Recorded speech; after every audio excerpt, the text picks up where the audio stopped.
네, 오늘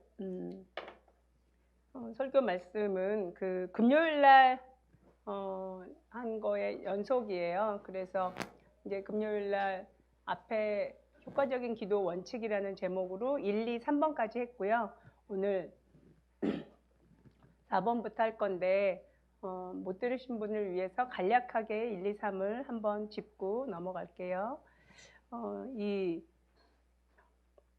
효과적인 기도 원칙이라는 것은 성경 전체를 통해서 이제 기도하는 어떤 베이스, 기도를 하려면 이것을 베이스에 깔고 기도해야 합니다. 그러니까 우리가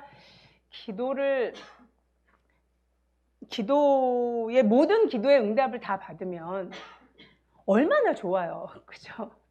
그게 소원이죠. 모든 기도를 다 응답해 주시면, 그리고 또 모든 기도에 응답하셔서 그 응답한 대로 정말 아무 걱정, 근심이 없고 모든 것들을 주관하시는 하나님께 정말 기쁘고 행복하고 날아다니면서 살 수 있을 것 같아요. 그죠? 근데 하나님은 응답하시는데 우리가 못 듣기도 하고 또 오래 지체되기도 하고 여러 가지 이유가 있을 거예요. 근데 하나님께서는 하나님의 관점에서 성경을 쓰셨거든요. 그러니까 사람의 관점이 아니고. 그러니까 이 성경은 하나님의 관점에서 하나님의 그 주관? 그러니까 왜 글을 쓴 사람이 주관이라는 게 있잖아요. 그죠? 내가 글을 쓰면 내 주관이 들어가잖아요. 이 성경은 하나님의 주관으로 쓰였어요. 그러니까 하나님의 주권이 하나님의 시선으로. 그러니까 내가 이 성경을 통해서 하나님을 잘 이해하면, 하나님의 이 주권을 이해하면서 하나님이 어떻게 주관하시면서 이 성경을 쓰셨는지, 거기다가 하나님은 사람이 아니시잖아요. 하나님은 영이시잖아요. 그러니까 하나님은 영이신데 하나님의 관점으로 인간인 우리가 이해할 수 있는 언어로 쓰여진 게 성경이거든요. 그러니까 하나님을 잘 이해하면, 하나님께서 말씀하시고자 하는 걸 잘 이해하고 잘 듣고 그대로 하나님께서 하라는 대로 하면 그러면 되는 거거든요. 그러면 정말 모든 일에 정말 하나님의 도우시는 손길과 그 다음에 약속한 모든 정말 것들을 다 취하고 또 하나님께서 눈에 보이지 않지만 우리의 방해하는 원수들의 모든 것들을 다 꺾으시고 정말 우리를 형통하게 하시는, 근데 이 형통함이 그냥 세상에서의 형통함 그 이상의 형통함이거든요. 우리의 영적으로 또 우리의 이 세상 살아가는 모든 분야에 있어서도 하나님이 원하시는 형통함 가운데 거하기를 원해요. 주님은 우리가 승리하면서 이 땅 안에서 유명하신 말씀이 있잖아요. 너희가 꼬리가 되지 않고 머리가 될 것이라는 하나님의 말씀이 있어요. 그 말씀이 우리 삶에 이루어지기 위해서는 우리가 하나님의 관점을 가져야 돼요. 그러니까 하나님의 관점을 갖기 위해서 우리가 이 말씀을 보고, 그러니까 말씀을 읽고 또 이해하고, 그리고 제가 아까 기도하는 걸 혹시 여러분이 이제 잘 알아차리실 수 있는 분은 알아차릴 수 있겠지만 모든 영역에 있어서 하나님께서 그 마음을 주시고 생각을 할 수 있도록 주님께 먼저 구해야 돼요. 그러니까 회개하는 것도 주님 회개하는 마음을 주세요.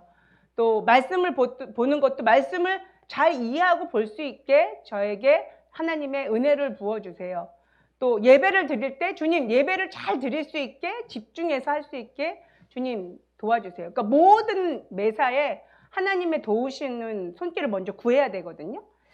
이제 기도도 마찬가지예요. 하나님께서 도우시는 것을 먼저 구해야 되는데 먼저 그러면 성경에서 얘기하는 기도하는 중요한 원칙이 무엇인가, 오늘 그걸 이렇게 다루게 될 텐데 오늘 11번까지 다 할지 잘 모르겠어요. 오늘 제가 이걸 정리하는데 되게 오래 걸렸어요. 이렇게 하루 이틀에 한 건 아니고요. 되게 아주 오랫동안 한 거라서, 물론 데릭 프린스라는 목사님의 설교와 또 그분의 책을 참고하였고요. 그리고 또 제가 하면서 이렇게 더 첨가하고 추가한 것들이 있거든요. 주님께서 정말 우리에게 가장 필요한 기도하는 법을 가르쳐 주시고 또 말씀을 정말 이렇게 우리 가슴판에 새기는 그런 귀한 시간이 되기를 원합니다. 먼저 첫 번째는 뭐냐면 오늘 다니엘서는 중간에 나오기는 하는데 다니엘서 그냥 일단 중간에 읽고요. 오늘 성경 첫 번째부터 들어갈게요. 성경 말씀의 기준 안에서 하라. 이건 뭐냐면 이제 기도를 할 때 성경 말씀을 가지고 기도하라는 말씀을 금요일날 드렸어요. 그 중에서 혹시 들으신 분은 기억할지 모르겠는데 성경 말씀으로 기도하는 거에 가장 첫 번째는 어떤 성경의 말씀을 가지고 기도하라고 했죠? 예, 맞습니다. 우리 변혜영 기사님이 기다려 계셨어요. 시편이에요, 시편.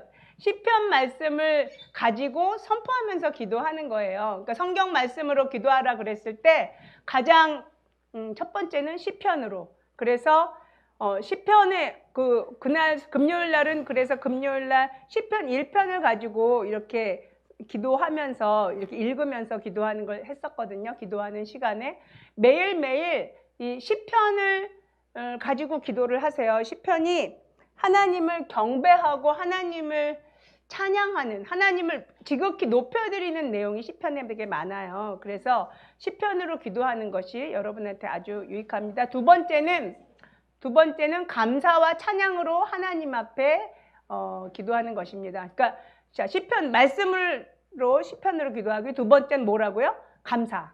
감사로. 시편 100편 4절은 같이 한번 읽지요.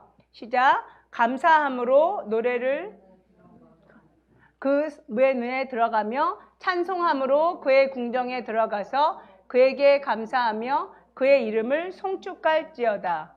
아멘. 네, 제가 새 번역으로 드렸는데 이게 개정개혁으로 들어갔네요. 여기 오늘 올라간 거 다 개정개혁이에요? 아, 개정개혁이 큰일 났네. 저는 여기 있는 건 전부 다 내가 새 번역으로 다 올렸는데 어떻게 개정개혁이 올라갔죠? 아무튼 놀랍습니다.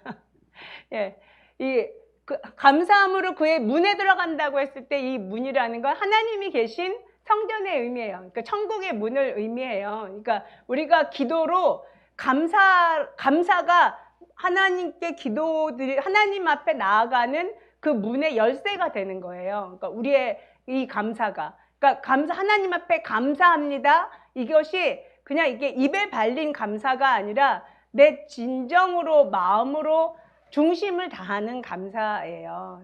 그러니까 입으로 그냥 이렇게, 왜냐면 기독교가 우리가 이제 신앙생활을 한 지 오래되다 보면 그러니까 입에 발린 말이라고나 할까, 마음에는 없는데 그냥 입에서는 하나님 사랑합니다, 또 감사합니다, 찬양합니다, 이럴 수 있거든요. 마음엔 없어. 마음엔 없는데 입에 붙은 거야. 입에 붙어가지고 그냥 주님 매사에 주님 그럴 수 있고, 매사에 감사합니다 이럴 수 있는데 그건 주님께서 아시죠? 하나님은 마음의 중심을 늘 보시는 분이기 때문에. 그래서 정말 만약에 그러니까 감사하는 마음이 없으면 억지로 감사한다고 그럴 필요 없어요. 그러지 마시고 감사해야 된다는 걸 아니까, 주님, 제가 지금 마음이 괴롭습니다. 제가 감사드리고자 하는 마음이 없는데 주님 죄송합니다 하면서 마음을 그냥 진실되게 주님 앞에 고백하면서, 주님, 제 마음이 지금 몹시 슬프고 힘들지만 또 미래가 암울해 보이지만 주님, 하나님 앞에 감사드리기를 원합니다 하고 제 마음을 주님 앞에 드립니다 하면서 솔직하게 그렇게 감사할 수 있도록 주님 앞에 부탁하는 기도를 드리시는 게 훨씬 나아요. 그러니까 주님은 솔직한 것만큼 우리에게 기뻐하시는 게 없어요. 그러니까 정말 자신을 내가 아는 것 이상으로 나를 너무너무 잘 아시는 분이 하나님이시거든요. 나를 지으셨잖아요. 그리고 내 부모님도 아시고 내가 알지도 못하는 돌아가신 조상들도 다 알잖아요. 그리고 내가 어떤 상황에서 어떻게 반응하는 것들이 내가 무슨 성격을 가지고 있어서 그렇게 하시는지 다 아시잖아요. 내가 어떤 일로 자존심이 상해하고 어떤 일로 창피해하고 또 어떤 일로 속상해하는지 너무 잘 아시거든요. 그 하나님 앞에서 아무것도 숨길 것이 없어요. 그래서 그냥 솔직하게 하나님 앞에 다 그냥 말을 하면 돼요. 제가 지난주 금요일 날 박장로님 얘기를 했었죠. 이름 아직도 박효진이랍니다. 우리 변하연 지사님이 요즘 효자예요. 박효진 장로님 그 얘기를 했는데 이분은 9년 동안 교회 다니고 믿는 아내 때문에 집사님으로 교회를 다녔는데 하나도 하나님을 인정하지 않고 믿지도 않으면서 교회 생활을 9년 동안이나 했어요. 근데 그분이 한 번도 하나님이 살아계신다고 생각을 안 했었대요. 근데 어느 날 어떤 이제 교사분이 집에 신방 오셔서 예배를 드리는데 하나님의 말씀을 주셨어요. 그러니까 당신의 몸이 성전이라는데 당신의 몸이 성전이면 그 거룩한 육체에 된 성전에 술과 노름과 담배의 연기를 채우는 것이 합당하겠습니까? 하면서 이렇게 물어보셨어요. 그 교사분이 한번 생각하시라고. 그렇게 하고 그 예배는 끝났는데 이분이 생전 처음으로 그 고린도전서에 있는 그 말씀을 이렇게 마음속으로 깊이 동의를 하게 된 거예요. 아, 말되네. 내 몸이 거룩한 성전인데 내 몸에 술을 붓는 것이 거룩하지 않는 일이겠네. 아, 말이 되네. 하나님의 말씀이 그러니까 하면서 9년 만에 처음으로 하나님의 말씀이 그분의 그 마음 가운데 들어가고 또 마음 깊은 곳에서 올려오는 동의를 한 거예요. 그분이 그러시고 나서 그게 성령 하나님을 인격적으로 만나는 계기가 되세요. 그러면서 그 이후에 정말 놀라운 그분의 그 간증이나 그분이요 아마 집회를 정말 수백 번 하셨을 거예요. 그리고 유튜브 조회수는 막 몇만이에요. 그리고 그분은 지금도 오픈 기도회를 하셔서 중보 기도회를 이끄시더라고요. 온라인으로. 되게 많은 그리고 또 청송 감옥 원주에 있대요. 알지도 못했는데 그 감옥에서 교도관이시거든요. 지금은 이제 정년퇴임 하셨을 거예요. 연세가 있으시니까. 근데 그 교도관 하시면서 그 사형수들한테 복음을 전하고 또 그들이 정말 이렇게 17명인가를 자기가 이렇게 지켜보는 가운데 사형수들이 죽었는데 그걸 이렇게 간증하시면서 하나님께서 정말 극악한 흉악범이었다 할지라도 하나님을 믿는 그 마지막 죄수들의 모습과 그분이 굉장히 다들 정말 이렇게 그러니까 뭐랄까 자기가 아는 그 흉악범은 절대 찬송 부르면서 죽을 사람이 아니래요. 그러니까 예수님을 믿었어도 절대 그럴 수 없는 인격의 소유자인데 아무래도 하나님의 영이 그를 붙잡은 것 같다고. 그렇지 않고서는 내가 아는 왜냐면은 몇 년을 같이 보냈기 때문에 너무나 잘 아는데 오히려 이 박장로님은 감옥 이제 사형수가 부끄러운 구원이라도 받겠나 막 이런 의심마저 드는 그런 사람이었는데도 굉장히 이렇게 밝은 모습으로 기쁘게 찬송 부르면서 이제 사형 집행을 당한 사람을 이제 간증을 해주더라고요. 근데 그거에 비해서 그곳에 또 다른 이제 한 명이 있는데 그 사람은 그러니까 이슬람교에 귀의를 했대요.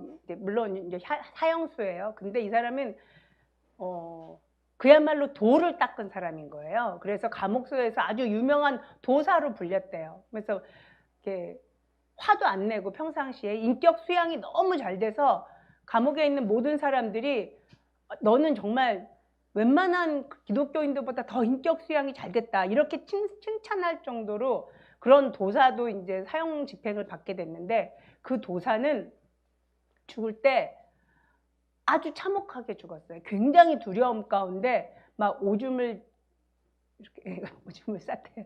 오줌을 싸면서 너무나 정말 죽는 게 두려워서 아주 고통스러워하면서 사형 집행을 당했다고 이제 간증을 해주시더라고요. 그러면서 자기 이 얘기는 절대 거짓말이 아니다. 왜냐하면 여러 사람이 지켜봤고 내가 이걸 유튜브에 얘기할 뿐만 아니라 책에도 썼다. 만약에 이 사실이 거짓말이면 그때 나 말고 같이 참석한 교도관들과 이 모든 사람들이 아니라고 말할 것이다. 근데 다들 오히려 증인이다. 그러니까 정말 하나님이 살아계신 것과 하나님이 살아계신 것과 하나님을 믿지 않고 믿는 사람의 그 죽음의 차이는 정말 하늘과 땅 차이다. 이루 말할 수가 없다. 그러면서 그렇게 천국과 지옥 혹은 정말 마지막에 만나는 하나님, 또 죽음에서 만나는 하나님에 대해서 간증한 간증집이 박효진 장로님 굉장히 유명하거든요. 여러분 꼭 이제 들어보시기를 바라요.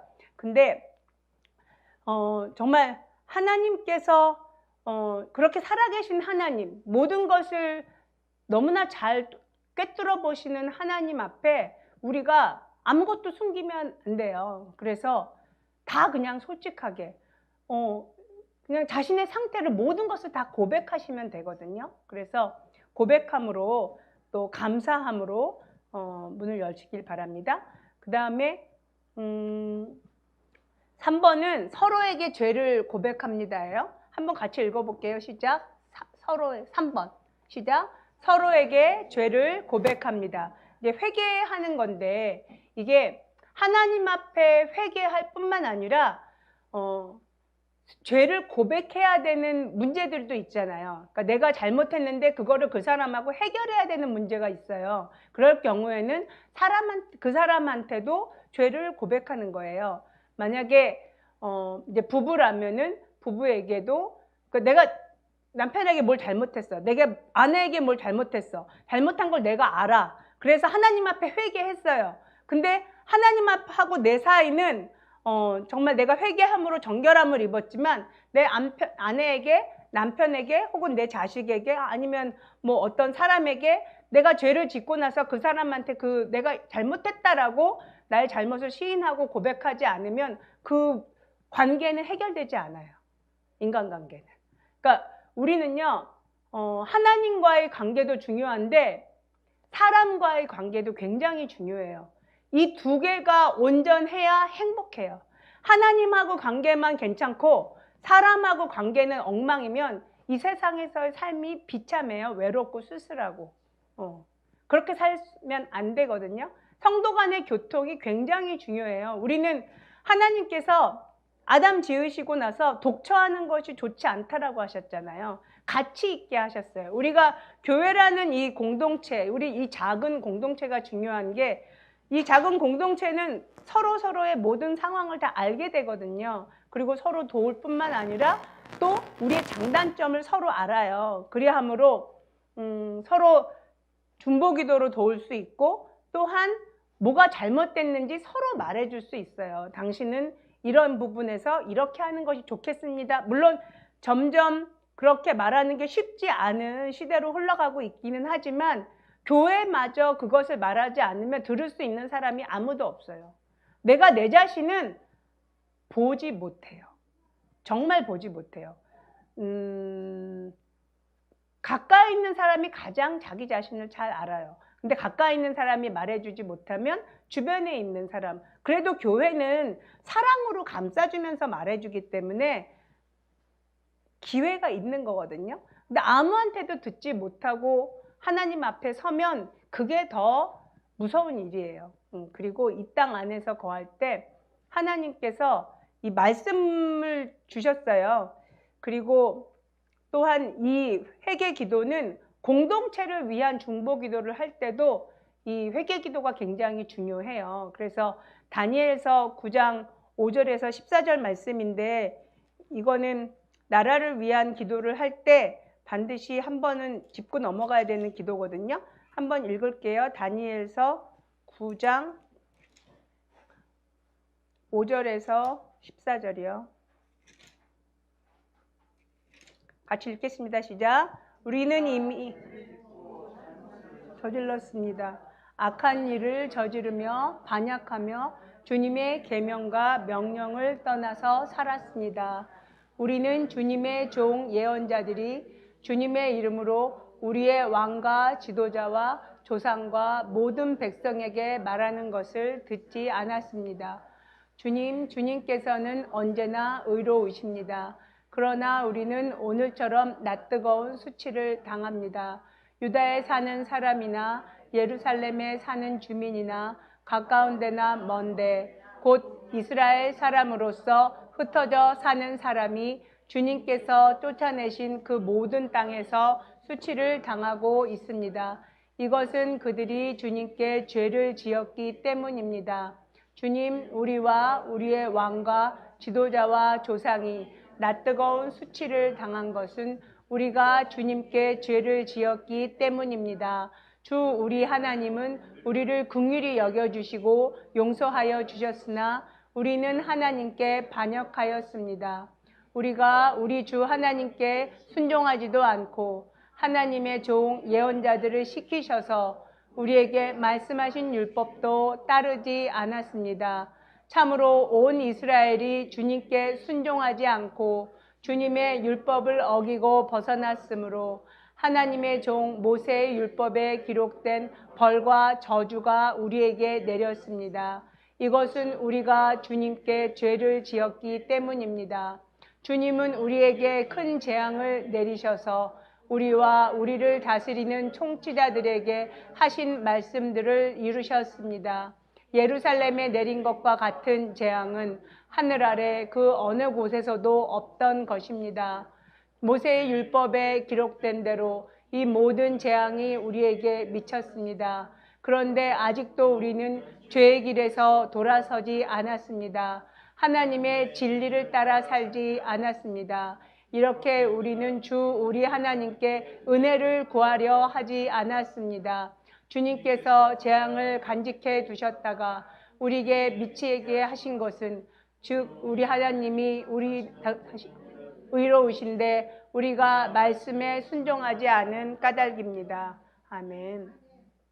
다니엘이 나라의 공동체의 죄를 이렇게 고백했어요. 그러니까 이게 회개 기도거든요. 내가 죄를 지었습니다. 이게 회개 기도예요. 이 모습으로 우리가 주님 앞에 주님 나를 위해서 남편을 위해서 자식을 위해서 나라를 위해서 또 공동체의 교회의 다른 지체들을 위해서 예를 들어서 A라는 사람이 몹시 이기적인 거예요. 자기밖에 몰라. 늘 자기 음식만 챙겨 먹고 남한테 나눠줄 줄 모르고 교회에서건 집에서건 사회에서건 늘 자기밖에 몰라. 그러면 어떻게 해요? 주님, A의 죄를 고백합니다 하면서 그 사람의 죄를 나하고 동일시하면서 기도하는 거거든요. 그게 회개 기도예요. 그 사람의 죄를 내가 껴안고 회개 기도하는 거예요. 주님, A가 우상 숭배를 하였습니다. 그가 이러이러한 죄를 지었는데 그의 죄를 주 앞에 고백합니다. 주님, 용서하여 주시옵소서. 그 사람의 죄를 내가 대신 안고 회개 기도하는 거예요. 나라뿐만 아니라 사람에 대해서 그 죄를 내가 안고 기도할 때 하나님께서 들으시고 하나님께서 일을 하세요. 그래서 회개 기도함으로 이렇게 주님 앞에 기도하는 것입니다. 회개 기도의 원칙입니다. 이제 네 번째 들어가겠습니다. 네 번째 같이 읽을게요. 시작. 하나님의 기업으로 삼으신 백성들에 대한 하나님의 궁극적인 목적을 아는 것입니다. 하나님은 자신의 백성을 기다리고 계십니다. 예, 이것은 그러니까 나를 부르신 그리고 정말 우리 한 사람 한 사람을 부르신 하나님의 그 목적을 우리가 알고 기도하라는 거예요. 우리 디도서 2장 11절에서 14절 모든 사람에게 같이 읽어볼게요. 시작. 모든 사람에게 하나님의 구원의 은혜가 나타났습니다. 그 은혜는 우리를 교육하여 경건하지 않음과 속된 정욕을 버리고 지금 이 세상에서 신중하고 의롭고 경건하게 살게 합니다. 그래서 우리는 복된 소망, 곧 위대하신 하나님과 우리 구주 예수 그리스도의 영광이 나타나기를 고대합니다. 그리스도께서는 우리를 위하여 자기 몸을 내주셨습니다. 그것은 우리를 모든 불법에서 건져내시고 깨끗하게 하셔서 선한 일에 열심을 내는 백성으로 삼으시려는 것입니다. 아멘. 이 마지막 2장 14절만 다시 한번 읽어볼게요. 시작. 그리스도께서는 우리를 위하여 자기 몸을 내주셨습니다. 그것은 우리를 모든 불법에서 건져내시고 깨끗하게 하셔서 선한 일에 열심을 내는 백성으로 삼으시려는 것입니다. 아멘. 그리스도인들은 세상에서 분리된 자들이에요. 세상에 속해 있지 않아요. 세상에서 분리돼서 구별된 자들이 우리 그리스도인이거든요. 이 그리스도인들은 불법을 행하지 않고 우리가 깨끗하게 되어져서 하나님이 원하시는 선한 일에 열심을 내게 만들려고 하시는 하나님의 목적이 있으세요. 우리 한 사람 한 사람을 부르시는 목적이세요. 다섯 번째는 오직 성령으로 기도하라입니다. 다섯 번째 해주세요. 같이 읽을게요. 시작. 오직 성령으로 기도하라. 성령 하나님이 정말 우리를 주관하시고 또 우리를 기독케 하시는 내 안에 내재하시는 하나님이시죠. 우리 표 한번 읽어볼까요? 시작. 그리스도 예수 안에서 하나님이 주시는 은혜 가운데 성령의 능력으로 너희는 강하고 담대한 자가 되라. 너희는 충성된 일꾼을 세우는 일을 계속하라. 너희는 모이기를 더욱 힘쓰라. 아멘. 성령으로 모든 일을 할 수 있도록 하나님께서 은혜를 우리에게 주시기를 간구해야 돼요. 그러니까 우리가 기도할 때 성령으로 할 수 있도록 성령 하나님이, 그러니까 성령 하나님은 근데 물 같으세요. 물. 성령 하나님. 왜 물이냐면은 물은 흐르다가 이렇게 멈추게 뭔가 장벽을 해놓으면 그냥 멈추죠. 성령 하나님이 그러시거든요. 내 안에서 성령 하나님께서 일하셔야 되는데 내가 생각으로 마음으로 무엇이든 장벽을 만들면 일하시지 않으세요. 그냥 멈추세요. 아주 하나님이시잖아요. 하나님이시고 놀라운 하나님이 내 안에서 역사하시는데 내가 열어드리는 만큼, 내가 부탁드리는 만큼, 내가 구하는 만큼 하세요. 그 이상 하지 않으세요. 그래서 정말 성령 하나님께서 우리에게 부어주시는 그 인도하심, 그것을 우리가 받을 수 있어야 돼요. 우리 한 사람 한 사람에 대해서 고린도 후서 3장 3절 말씀 한번 같이 볼게요. 시작. 여러분은 분명히 그리스도께서 쓰신 편지입니다. 우리는 그것을 작성하는 데 봉사하였습니다. 그것은 먹물로 쓴 것이 아니라 살아계신 하나님의 영으로 쓴 것이요, 돌판에 쓴 것이 아니라 가슴판에 쓴 것입니다. 그 다음에 스가랴 4장 6절. 그가 내게 이렇게 말해 주었다. 이것은 주님께서 수룹바벨을 두고 하신 말씀이다. 힘으로도 되지 않고 권력으로도 되지 않으며 오직 나의 영으로만 될 것이다. 만군의 주님께서 말씀하신다. 아멘.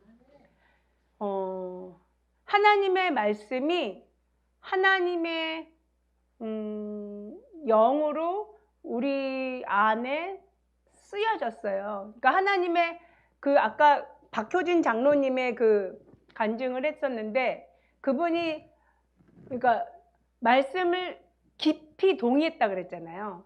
그러니까 여러분이요, 하나님을 정말 잘 믿고 싶으면 말씀을 깊이 동의하고 완전히 이해할 수 있도록 반복해서 말씀을 읽는 거예요. 계속 될 때까지. 하루에 여러분이 기도를 1시간, 2시간 하기 힘드신 분들은 말씀을 1시간, 2시간 깊이 읽어보세요. 말씀이 깊이 들어갈 때가 있고요. 어떨 땐 기도가 또 될 때도 있어요. 이게 두 개가 동시에 잘 될 때도 있지만 사람에 따라서 어떨 때는 말씀을 먹이는 시기, 하나님께서 그렇게 말씀을 먹이는, 하나님께서 주셔서 말씀을 먹이는 시기가 있기도 하고요. 막 또 기도에 집중하게 하는 그런 시기가 있기도 해요. 말씀을 많이 볼 때는 기도를 적게 하게 돼요. 왜냐하면 말씀에 보는데 시간이 많이 들어가니까. 또 기도를 많이 할 때는 말씀 보는 시간이 적기도 해요. 괜찮아요. 근데 말씀을 깊이 또 완전히 이해하면서 이렇게 묵상하면서 또 그렇게 말씀을 읽고 묵상하면서 이렇게 생각을 하면서 말씀을 보면 실은 생각으로 기도가 돼요. 왜냐하면 그 말씀을 이렇게 깊이 생각하는 거거든요. 이 말씀이 무슨 뜻이지? 왜 이 말씀을 하셨지? 그리고 이 말씀을 통해서 하시고자 하는 게 도대체 무엇이? 이렇게 생각하면서 생각으로 하나님하고 대화를 할 수 있고 하나님하고 대화하는 게 기도예요. 주님, 제가 오늘 아침에 주님 어떤 옷을 입을까요? 오늘 설교하려고 하는데 무슨 옷을 입을까요? 근데 제가 우리 소망자매한테도 얘기했지만 제 참새 방앗간이 하나가 있어요. 우리 회사 옆에 있는 구제다락방이라고. 근데 거기서 이 옷을 며칠 전에 발견을 한 거예요. 근데 딱 보는 순간 이거는 설교감인데? 설교복감인데? 막 이렇게 생각을 했어요. 얌전하니 괜찮겠더라고요. 그래가지고 이제 근데 제가 이렇게 구매하는 그런데 이렇게 오는 옷들은 완전하진 않아요. 약간 하자가 있어요. 하자가 있는데 저는 고칠 수 있잖아요. 그래서 제가 막 고쳤어요. 필요한 부분을. 여러분은 모르실 거예요. 제가 적당하게 다 고쳐가지고 입을 수 있게 옷을 잘 준비를 하고 그 다음에 어저께 주님 이제 제가 요새 코로나가 조금 풀려서 약간 이제 바빠졌어요. 바빠졌는데 그래도 제가 작정한 바가 있어서 동영상 편집을 배우고 있거든요. 앱은 까먹었는데 아무튼 배우고 있는데 거기에서 아무튼 상대방이 저를 찍어줬어요. 그 찍어준 비디오를 보니까 머리가 너무 길고 지저분해 보이고 그리고 파마기도 하나도 없고 영 마음에 안 드는 거예요. 그래서 어저께 주님 머리를 좀 잘라야 될 것 같습니다. 주의를 위하여 준비를 좀 하겠습니다. 그러고서는 미정원에 가서 머리를 파마하고 탁 잘라버렸죠. 그러고 나서 주님, 그러니까 주의를 준비해서 예를 들어서 여러분 이제 저는 설교를 위한 거라서 이제 옷도 준비하고 머리도 준비하고 그 다음에 말씀도 준비하고 또 계속 기도하면서 준비하는 것처럼 또 여러분이 물론 헌금도 준비하면 또 헌금도 준비하고 이렇게 뭔가 가장 귀하고 중요한 하나님 앞에 드리는 시간을 위해서 뭔가 준비하잖아요. 근데 그 준비하는 그것 자체가 그리고 하나님하고 대화하는 것 자체가 그게 기도예요. 우리의 삶이 하나님 앞에 묻고 또 기다리고 또 마음에 주시는 걸 이렇게 주님께 속삭이면서 하는 그 모든 것이 기도거든요.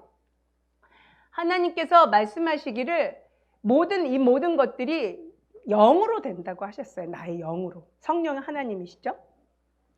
자, 그 다음에 여섯 번째 같이 읽어볼게요. 시작. 정해진 시간에 은총과 자비를 베푸시길 기도하라. 아멘. 이 시편 102편 12절부터 18절을 좀 읽을게요. 같이. 시작. 그러나 주님은 영원히 보좌에서 다스리시며 주님의 이름은 대대로 찬양을 받을 것입니다. 주님, 일어나셔서 시온을 긍휼히 여겨 주십시오. 때가 왔습니다. 시온에 은혜를 베푸실 때가 왔습니다. 주님의 종들은 시온의 돌들만 보아도 즐겁습니다. 그 티끌에도 정을 느낍니다. 문나라가 주님의 이름을 두려워하고 이 땅의 왕들이 주님의 영광을 두려워할 것입니다. 주님께서 시온을 다시 세우시고 그 영광 가운데 나타나실 것이기 때문입니다. 헐벗은 사람의 기도를 들으시며 그들의 기도를 업신여기지 않을 것입니다. 다음 세대가 읽도록 주님께서 하신 일을 기록하여라. 아직 창조되지 않은 백성이 그것을 읽고 주님을 찬양하도록 하여라. 아멘. 지금 이렇게 시편 102편 12절에서 18절인데 이거 읽고 선포하는 것 자체가 기도예요. 읽고 선포하는 것 자체가. 이거를 여러분의 말로 살짝 바꾸어서 해도 괜찮아요. 그래서 하나님의 이름은 정말 이제부터 영원까지 찬양을 받을 것입니다. 제가 주님을 찬양합니다. 이런 식으로 이 시편을 이 골자를 가지고 내가 내 말로 바꾸어서 기도하는 거예요. 시온은 정확하게는 다윗이 법궤를 가져다 놓은 언덕의 이름이에요. 그러니까 예루살렘에 있는 한 장소인데 지금은 시온 하면 그냥 예루살렘 혹은 이스라엘 하나님의 이름을 둔 곳, 이런 의미로 사용되어지고 있어요. 그래서 구약 성경 전체에서 이 시온은 정말 하나님이 사랑하시는 하나님의 성전이 있는 예루살렘이라는 의미로 사람들이 이제 그렇게 이해하시면 되거든요. 지금 포로된 상태에서 쓰여졌다고 봐요. 그래서 정말 하나님을 찬양하며 그것을 기리는 내용이죠. 이렇게 어떤 때를 정해서 여기 보면 몇 절이 나오지? 때가 왔습니다. 때가 왔습니다. 찾아주세요. 1절, 12절이나 13절? 13절 보면 13절만 다시 한번 선포해 볼게요. 주님 일어나셔서 시온을 긍휼히 여겨 주십시오. 때가 왔습니다. 시온의 은혜를 베푸실 때가 왔습니다. 아멘. 이걸 때가 왔다라고 표현하시잖아요. 하나님이 정하신 때가 있는 거거든요. 주님, 저한테 지금 오늘 이때가 저한테 어떤 일이 일어날 때입니다. 주님 앞에 이 때를 구하면서 작정하시는 건 주님이시지만 우리는 구할 수 있어요. 다니엘이 그 포로 이제 70년이 지났기 때문에 이제 이스라엘의 구원의 때가 왔다라고 생각하고 선포하고 기도하지 않았으면 구원이 안 일어났을 거예요. 이스라엘의 구원이. 기도하는 자가 있어야 하나님께서 하나님의 일을 하시거든요. 우리가 예를 들어서 어떤 일들을 막 준비를 해요. 주님 안에서 어떤 선교사님의 어떤 일들을 돕기도 하고 또 어떤 일들을 계획하고 또 집을 이사를 하기도 하고 또 여러 가지 일을 할 때 어떤 날짜를 우리가 정해놓고 뭘 하잖아요. 주님, 그때를 위해서 우리가 기도로 쌓는 거죠. 우리가 시험을 봐도 그렇고 또 사업도 그렇고 모든 매사에 우리가 어떤 때가 우리한테는 주어지잖아요. 이때까지 어떤 일이 이루어져야 되잖아요. 그때를 위해서 우리가 기도하는 거예요. 주님, 그리고 또한 우리가 잘 아는 대로 사도들이 정한 때에 기도했잖아요. 그리고 예수님께서 정한 시간에 기도하셨잖아요. 새벽 미명 기도하시고 베드로가 오후 2시 기도에 기도하고 이런 작정한 기도가 있는데 우리에게 스스로 작정해서 제일 좋은 기도는 아침에 눈 떴을 때 바로 드리는 기도랑 자기 직전에 드리는 이때가 정해놓고 하는 아주 중요한 기도 시간이고요. 그 다음 또 어떤 시간이 있어요? 식기도 시간이 있죠. 그러니까 밥 먹기 전에 그러니까 정한 시간에 우리가 주 앞에 기도를 드리는 거예요. 우리가 정한 시간에 기도를 드리면 하나님께서 그 정한 시간에 부어주실 은혜를 주님도 기다리고 있어요. 내가 이렇게 기도하면 이렇게 응답해 주리라. 왜냐하면 그때를 맞춰서 내가 정해진 시간에 하나님 앞에 간구하니까 주님도 간구하는 그 내용에 응답해 주시기 위해서 미리 준비하고 계시거든요. 정말 우리가 정한 시간에 하나님 앞에 기도드리는 것이 그러니까 마치 일정하게 그 농작물에 제가 요새 농장에 열심히 화초를 심고 있는데 아무래도 우리 농장은 화원이 될 것 같아요. 이대로 가면 아직 막 장미도 사다가 뭐 심고 무슨 조그만 구근류 씨앗이 제일 싸더라고요. 그래서 씨앗도 많이 심었는데 씨앗 심은 지 지금 한 달쯤 돼가니까 정말 제 손톱 반만하게 새끼손가락 반만한 떡잎들이 막 오밀조밀하게 막 솟아왔어요. 근데 그걸 보는 생명의 그 기쁨이 너무너무 큰 거예요. 그래서 예전에는 농장 가는 거 귀찮았어요. 막 웬만하면 다른 사람이 갔다 오게 하고 나는 회사 일만 하려고 그러는데 요즘은 제가 막 농장에 열심히 가요. 눈만 뜨면 오늘 그러니까 그래도 하루는 더 있어야 가야 2, 3일 만에 가야 요만큼 더 잘하지 않았을까? 막 이런 생각을 하긴 하는데 모든 게 되게 즐거워요. 근데 아침에 강아지 데리고 산책할 때도 우리 아파트 그 정원에 들풀이 되게 많았거든요. 무슨 막 이름 모를 잡풀들 되게 많았는데 며칠 전에 어저께인가 갔더니 그걸 다 깎아버렸어요.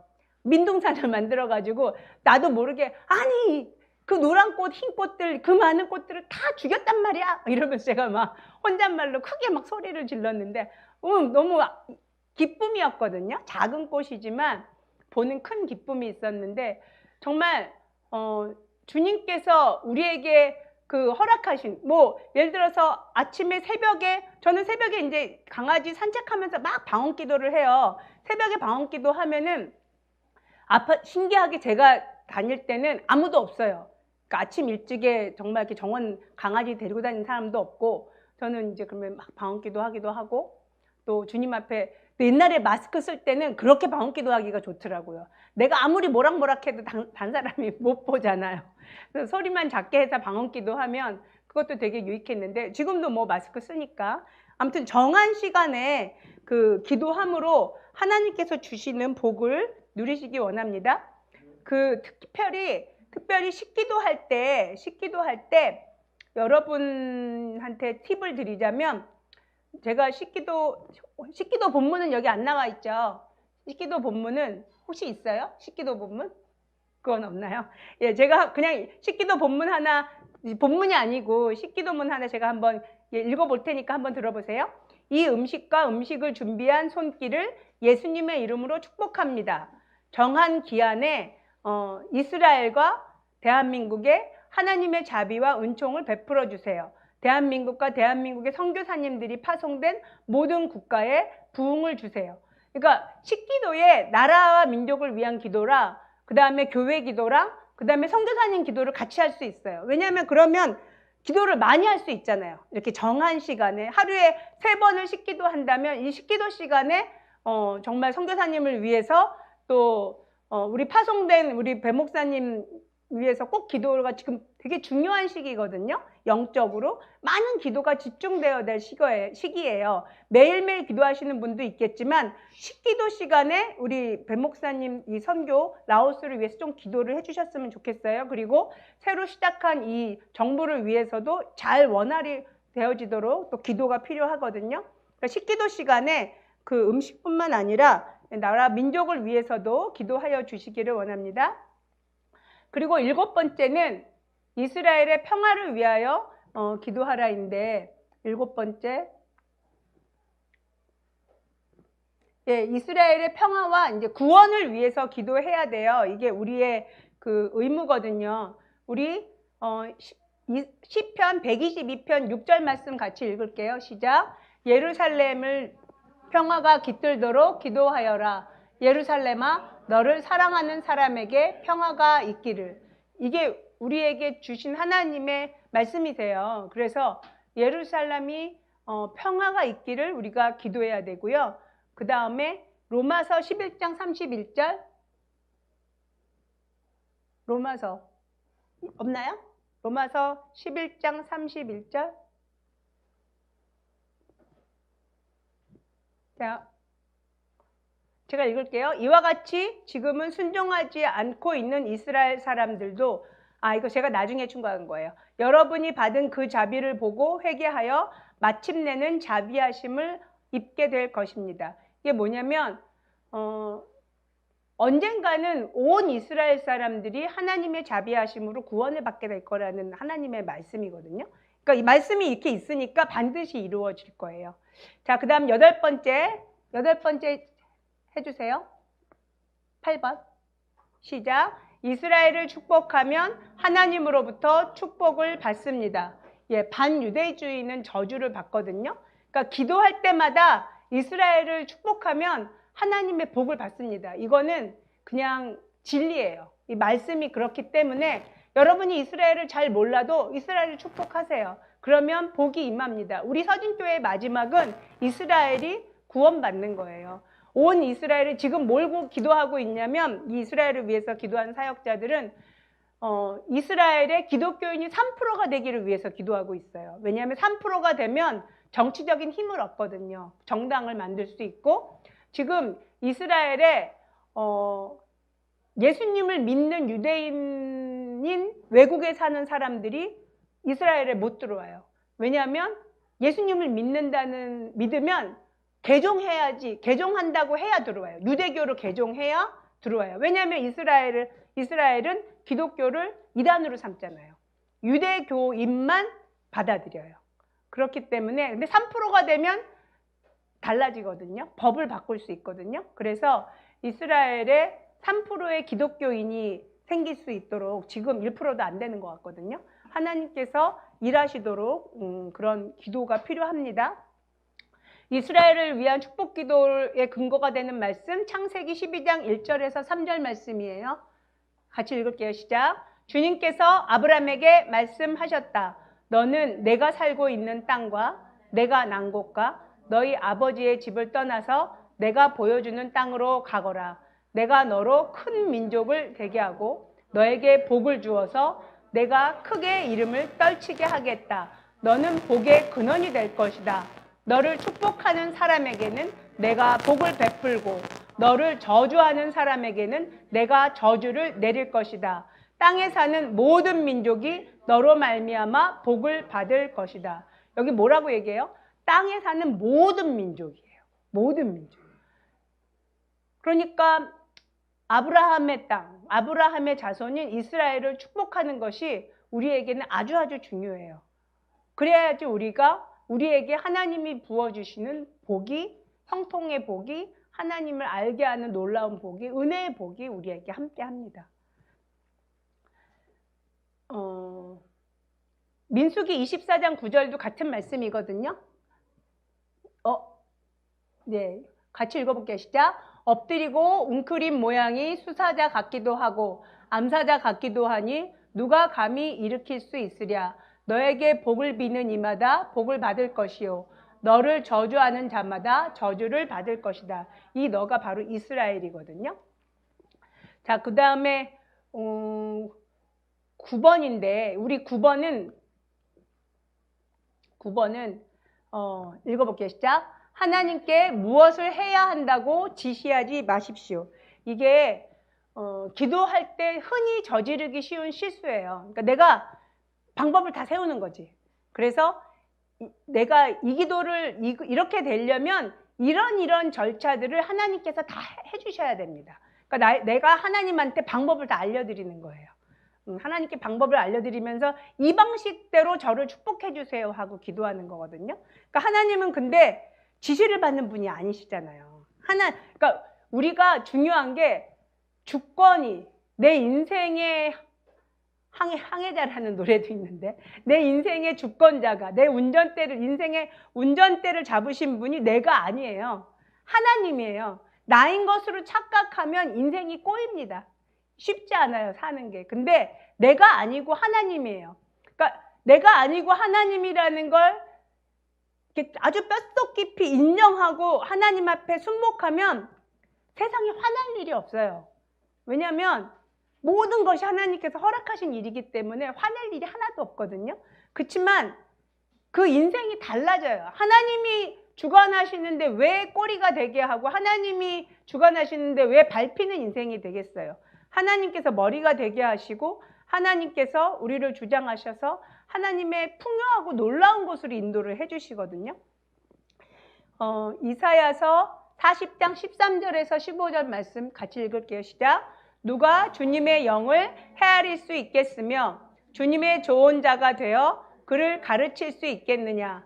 그가 누구와 의논하시는가? 누가 그를 깨우쳐 드리며 공평의 도리를 가르쳐 드리는가? 누가 그에게 지식을 가르쳐 드리며 슬기로운 처세술을 가르쳐 드리는가? 그에게는 문나라가 고작해야 두레박에서 떨어지는 한 방울 물이나 저울 위에 티끌과 같을 뿐이다. 섬들도 먼지를 들어 올리듯 가볍게 들어 올리신다. 아멘. 하나님을 가르칠 수 있는 사람은 아무도 없어요. 당연히 나도 그렇게 할 수 없는 거죠. 역사가 증명하는 사건이 있는데 이스라엘은 건국되어지자마자 모든 나라가 특히 강대국은 더 이스라엘이 멸망할 것으로 생각했어요. 금방. 왜냐하면 강대국 사이에 있고 이스라엘의 땅을 억지로 빼앗긴 시리아, 요르단, 이집트 같은 나라가 원수처럼 생각했고 그들이 연합해서 침공을 하면 당연히 없어질 나라라고 생각했기 때문에 전쟁, 6.1 전쟁이라는 게 있는데 6.1 전쟁이 시작할 당시에는 실제로 이스라엘 사람들이 홀로코스트처럼 다 멸망당할 거라고 생각했대요. 그러니까 그 이스라엘 땅에 있는 국립공원을 묘지로 사용하라고 허락을 해줬대요. 그러니까 많은 국민들이 희생될 걸 예상을 한 거예요. 그걸 온 국민 사람들이. 우리 유튜브 동영상 6.1 전쟁 한번 봅시다. On June 4th, 1967, the infant state of Israel found itself on the brink of annihilation. Israelis still lived with the agonizing memory of the Holocaust. Now the Arab nations surrounding Israel vowed to make the blue Mediterranean run red with the blood of Jews. We were thinking in terms of the Israelis are going to be thrown to the water.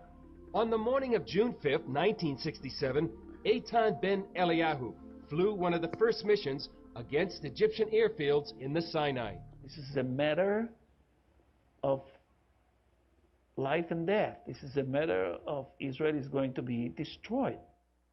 People were in panic. People were talking about the imminent destruction of the state of Israel, of a war in which there will be an enormous number of casualties, at least 10,000 people will be killed. Rabbis in Jerusalem anticipated so many deaths, they actually designated all of the public parks in Jerusalem as cemeteries. Just before the war, the joke in Israel was, last one's out, turn off the lights. But this black humor didn't mask the fear that many Israelis genuinely anticipated a catastrophe. Israel found itself outnumbered and outgunned on 3 fronts: Egypt to the south, Jordan to the east, and Syria to the north. The Soviet Union had poured $2 billion worth of arms into the Arab nations. Israel's enemies brought twice as many soldiers, 3 times as many tanks, and 4 times as many airplanes to the battlefield. But just before the war, Egypt, Israel's main enemy, suffered a series of major mistakes and mishaps. There was this miscommunication between the President Nasser and his top generals, and everything didn't work according to what they thought. And when the war broke, you could see and hear, which we did. We heard them. You could see and hear that the Egyptian High Command was not in control. Egypt's High Command also dismissed warnings by mid-level Egyptian intelligence officers of an imminent Israeli air attack. The night before the war, Egypt's Commander-in-Chief, Abed Amir, gathered his high command for a party at an airbase far away from the front lines. They were caught by surprise, totally. I mean, some of them were trying to take to the air in order to join their units. They couldn't do it.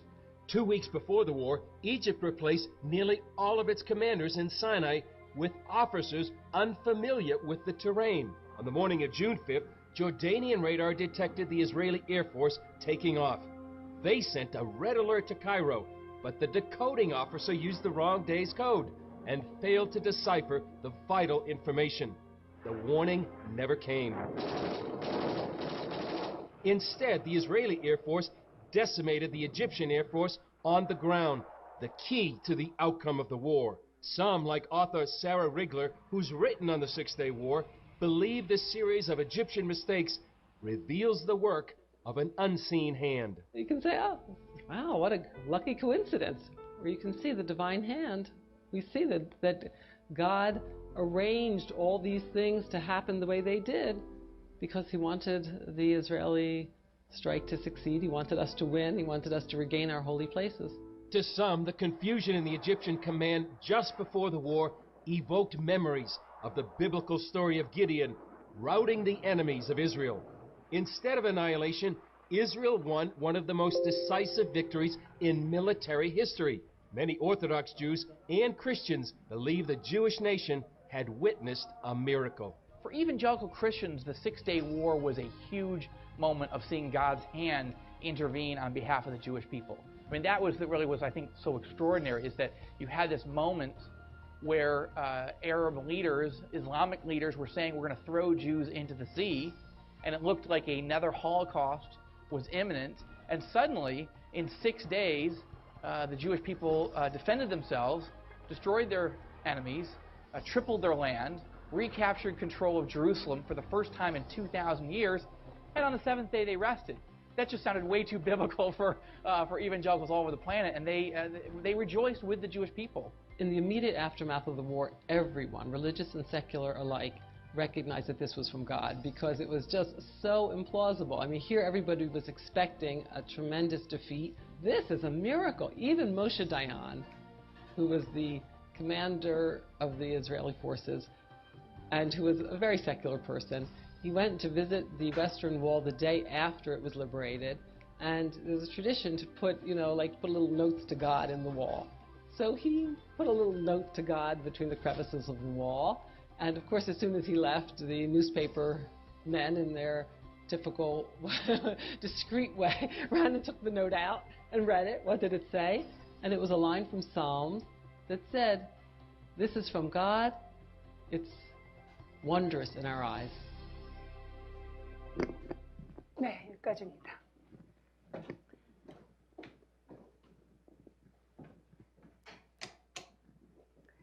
그 6.1 전쟁을 67년이더라고요. 제가 66년생이거든요. 제가 만 1살 때 일어난 일이라 저는 몰랐으나 이거 다시 찾아서 이렇게 공부하면서 연구해 보면서 정말 하나님께서 정말 놀랍게 역사하신, 그러니까 그 당시에 이스라엘이 그 전쟁에서 승리할 거라고는 아무도 예상을 안 했어요. 심지어 이스라엘 자체도. 이스라엘도 예상을 못했고, 그 다음에 영국은, 그 당시에 영국이 가장 큰 강대국이었는데, 영국은 그러니까 이스라엘을 돕지 않고 적국을 도왔어요. 이집트를 돕고 요르단을 돕고 시리아를 도왔어요. 왜냐하면 이길 나라를 돕는 거죠. 승전국이 될 나라를 도운 거예요. 그게 이제 역사의 기록 중에 남아 있는데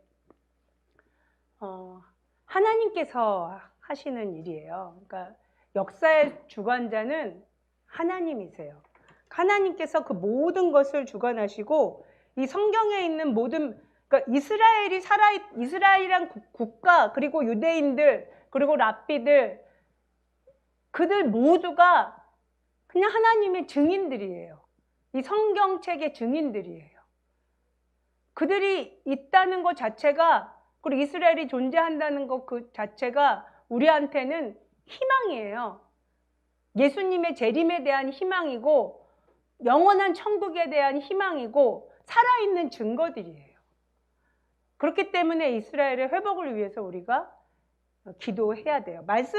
이 말씀은 진리고 말씀은 사실이기 때문에 말씀대로 이루어질 것이기 때문에 그래요. 이 국가를 위해서 하는 기도로 역대하 7장 14절 말씀 같이 읽어봅시다.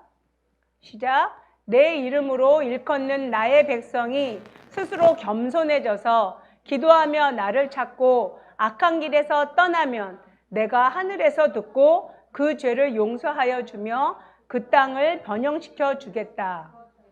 아멘. 여기서 보면 나의 백성이 스스로 겸손해져서, 이거 굉장히 중요해요. 스스로 겸손해져. 겸손도요, 정말 끊임없이 기도해야 돼요. 겸손 자체를 놓고. 응답받은 다음에 교만해진 사람 되게 많아요. 사역자들 중에 응답받아서 교회가 크게 부흥한 다음에 타락하고, 그 타락이 뭐냐면 겸손의 자리를 떠난 거거든요. 교만해진 거거든요. 본인은 타락하지 않았다고 생각하고 본인은 교회가 엄청 부흥했지만 개인적으로 그를 아는 사람이 그가 교만해졌다고 느껴진다면 그 사람은 망한 거예요, 실은. 기도 응답 후에 겸손함을 끊임없이 유지하는 게 훨씬 더 어렵고 중요한 일이에요. 스스로 겸손해져서 기도하면서 나를 찾고 악한 길에서 떠나면 하나님께서 그 죄를 용서해 주시고 뭐예요? 그 땅을 다시 번영시켜 주신다고 하셨거든요. 그러니까 이 말씀을 붙들고 우리가 기도하는 거예요. 개인의 번영, 나라의 번영, 하나님께서 맡기신 뭐 가정을 위해서, 사람을 위해서, 정말 뭐 내 자식, 뭐 내 남편, 아니면 내 친구, 내 공동체, 내가 속한 사회, 내가 처한 직장, 모든 곳에 하나님의 영이 통치하시기 위해서는 이렇게 그걸 내가 대신 껴안고 하는 기도를 드려야 돼요. 이 기도의 원칙입니다. 시간이 좀 많이 가서 여기까지만 할게요. 여기까지 했는데도 이미 많이 오버됐죠. 제가 11분까지는 도저히 못할 것 같고요. 이 시간 기도할 때 하나님께서 이렇게 약속해 주신 정말 이 기도의 원칙을 내가 마음에 붙잡고 또 믿음으로 고백하면서 기도할 수 있게 해달라고 잠시 같이 기도하시겠습니다.